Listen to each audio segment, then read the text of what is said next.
Welcome to another episode of the Voices of the Learning Network podcast. I'm your guest host today, Bill Banham, and in this episode, I am joined by Arash Rezai Mazanani, Learning Solutions Manager at Agreco and Director at the Learning Network. Arash is a dynamic learning leader with over a decade of experience across FTSE 100 and private equity environments. His work spans leadership development, global transformation, and human-centered design, always with a sharp focus on helping people and organizations perform at their best. Known for his experimental mindset and his willingness to challenge convention, Arash brings a refreshing and practical perspective to the evolving world of L&D. And in this conversation, we're going to explore his journeys into the profession, what continues to energize him about the industry, and how communities like the Learning Network are shaping the future of learning. We'll also dive into the role of experimentation, the importance of aligning learning to business outcomes, and what's next for L&D leaders navigating rapid change. Arash, how are you doing today? Welcome to the show. Thanks for having me. Yeah, I'm good, thanks. How are you? I'm all right. Let's start with your journey, Arash. How did you first get into L&D, and what drew you to the field? Yeah, it was, I'm sure as many practitioners have said, by accident was how I got into it. And it started out in a mentoring role. I worked in customer service at British Gas, became a mentor to support other new joiners, then found myself quickly doing new starter training. And then there was an opportunity that came up in terms of a secondment for the design team because I'd been doing a lot of tinkering with the material as a trainer. So it naturally lent itself to that. And then once I was in the design team, I suppose that was my first proper role in the official L&D function at that org. Okay, very good. Now you've worked across both FTSE 100 and private equity organizations. How have those different environments shaped your approach to learning and performance?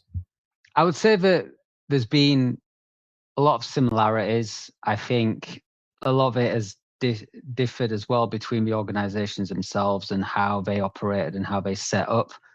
So at British Gas, it was extremely fast paced, ridiculously fast paced when I think back to it now in terms of what we were delivering and how the expectations around how quickly that needed to get out. And then when I moved to Agreco, originally at the time they were on the stock market, and then we were bought out by private equity, probably 3-ish, maybe 4 years ago now.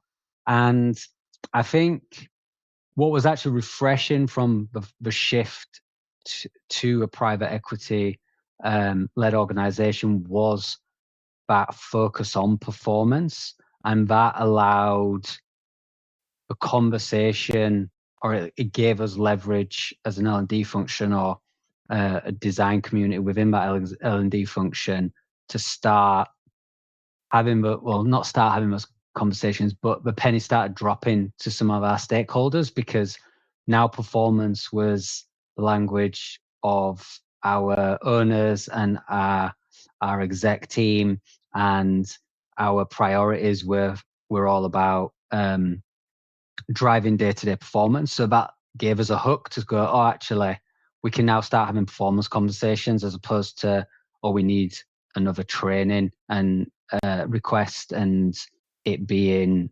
more aligned to that order taking, that order taking sort of wheelhouse. Yeah, very good. Thank you very much. I'd love to know now, Arash, what do you love most about working in L&D, and what continues to keep you motivated in the space? It is enjoyable. I enjoy working in L&D, and I think that's important. I think just from a purely personal perspective, I'm at least extremely grateful that I have a job and I work in a profession where I actually do enjoy it, where I get up every day and it doesn't feel like, I've got to do this. And don't get me wrong, there are, like any roles, ups and downs, frustrations. I'm sure everybody has experienced that. But at the end of the day, it is an enjoyable profession, at least for me. So I think that's what I enjoy it just in general. I enjoy the fact that it is rooted in exploration. I'm naturally curious, being curious. There's an element of creativity there, and also an element of problem solving. So it appeals to all things that I enjoy. So I think that's what I really sort of relish with in working in L&D. Like, it's better than working in, say, like finance. I doubt any finance people are listening to this, but if they are, sorry. um, and then in terms of what was the second part to the question? Sorry. Yeah, absolutely. I wonder what keeps you motivated. I think there's always a new challenge. There's always something that, in terms of a business's perspective, there's always a problem to solve. There's always a new space they're moving into, or a new angle they're looking at changing. So there's always something to do. It's not the same thing. And don't get me wrong, there are always the classics that come around on an annual basis, like your compliance training and things like that. But if you put that to one side, everything feels like there's a new problem to solve. And yeah, it's opportunity as well to look at what you've done in the past and go, okay, how can we get better? So there's that opportunity for growth and development within yourself and within your broader team. So I think those are the two main things. Your work often emphasizes experimentation and disruptive thinking. How can L&D leaders build a culture where it's safe to test, learn, and iterate? I wouldn't necessarily say I've got a definitive answer. It's something that has evolved and probably will continue to evolve over time. I think I'm quite lucky in that I have a fair amount of autonomy and freedom that's given to me by my head of learning to try things and to experiment. And again, I've also got a team that around me are also quite open to try new things. So they're not necessarily wedded to a specific way of thinking or a specific approach to learning, which always helps. So I think that is part of the, I guess, setup of the environment that can cultivate that experimentation.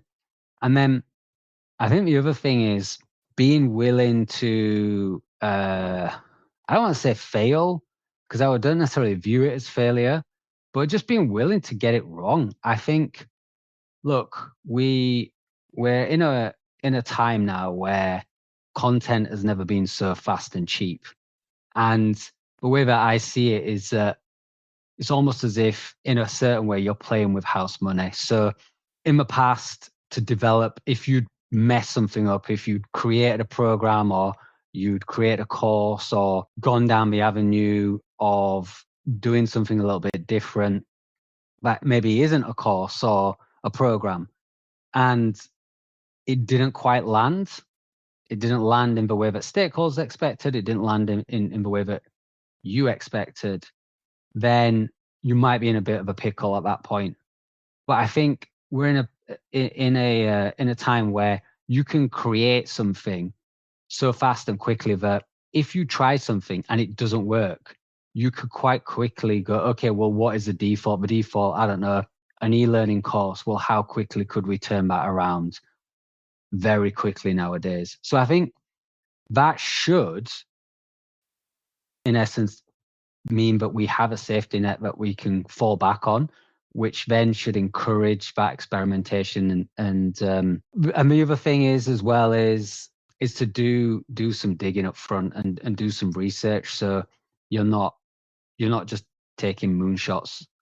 You are being experimental, but being experimental based on some research. It's not just I feel like doing this today, or my gut is telling me to do this. So I think that helps as well.